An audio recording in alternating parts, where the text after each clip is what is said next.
Your weekly update on where we've been and what's come in this week. Yeah, so what did we end up with this week? I think we went out to 3 collections this week, 2 separate trips. One was sort of reasonably close by in Oxfordshire, the others were in London. So the first collection that came in, look, that was probably the collection of the week. Really nice jazz collection. Oh, it's probably 700 albums.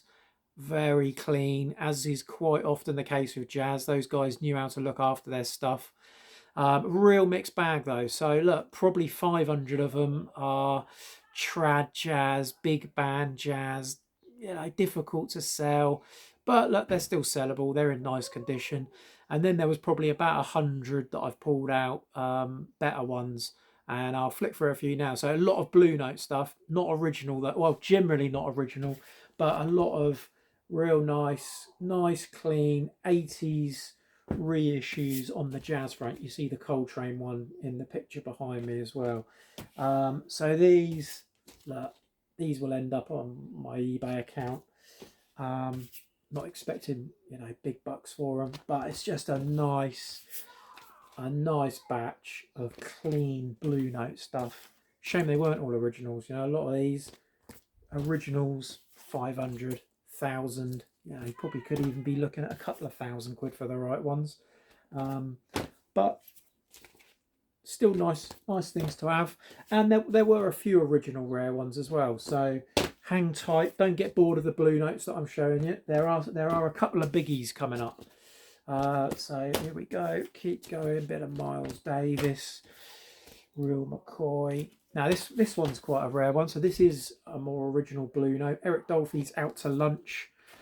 So I don't know. Look, if you're into your jazz music, you probably know you have to check these addresses just on the outside of the label here. So this one's a New York press, earmark in the dead wax with a Van Gelder stamp. So again, is it a very first one? Not sure if it's the very first, but it's certainly an earlier one. So that one will be going for a bit of a better price. And then look, some nice British originals. Miles Smiles, Charlie Mingus. Yeah, that's quite a nice one. Original mono HMV label.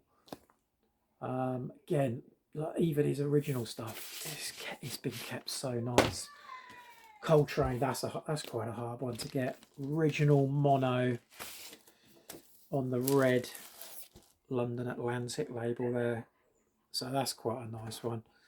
I'm sure that the jazz enthusiasts will be creeping out onto the eBay account once those all go up. Love Supreme British press. Some more Coltrane, more Miles Davis. I quite like this one coming up here. I don't think I've ever had this. Is it a British press? Yeah, Garrett and Lofthouse sleeve. The Birth of Cool, Miles Davis. Nice. Sonny Rollins, that's another rare one there. Sonny Rollins, Way Out West. Again, I've got to double check all these, but on the Contemporary Vogue label, British issue, Deep Groove. Nice, hard to find. So we're coming up to a couple. There weren't many, but look, these next 3 records, or really 2 records, are what swung me buying the whole collection, really. So Graham Collier, that's quite a nice one. And then look, Don Rendell, Ian Carr, sleeve. Like you can see a bit of ring wear going on there, but the vinyl's in nice shape. Nice rear flip backs in quite nice shape. So look, that's a biggie. I don't know, I think the last time I had one of these, £400 to £500 maybe. But this is the one. This is the one that swung the whole collection. I've only ever had this once before. And yeah, boy, this is a hard one to get. Paul Gonsalves, Boon Chick Boon. I like the name of it as well. Pretty cool, eh? So this one goes back. British original. What year is this? Ooh, 64. On the pink Vocalion label there. Really nice. Again, I'm telling you, this is going up like X plus. Hardly played at all. Sleeve, give it a bit of a wipe. Flip backs really nice on the rear. That is a hard jazz record to find. So that was the jazz collection. I'm not going to go through the other 700, 600 of them. I'll just bore you to death. Next collection in London. Look, some nice stuff in this one, but condition wasn't the greatest. What was they? Things like original Yardbirds albums, original Beatles stuff, original Stones, but like, a lot of it I'm going to knock out literally at a couple of quid each because they're in the good category. They're a bit marked up, but I managed to salvage about 4 or 5 decent ones. So Shocking Blue, bit of an unusual one. Big Track Venus, but the album's quite hard. I don't think I've had that before. Here's another slightly unusual one. Marsupilami Arena. Again, that one. You can see the sleeves are a little bit worn. Transatlantic label, but that's in nice shape. Now a bit of an odd, well, not odd. This one coming up here. Deep Purple's first album, Shades of Deep Purple. That's hard to find. Was that a mono or a stereo? So that's a stereo one. Yellow parlophone. Oh, I don't know if you probably can't see in the video. I would say it's VG. It's got marks. It's going to play. It's going to play pretty well once I've cleaned it. But that one's come out. That's a nice one. What we got? Vertigo Swirl, Black Sabbath's Paranoid. Quite nice.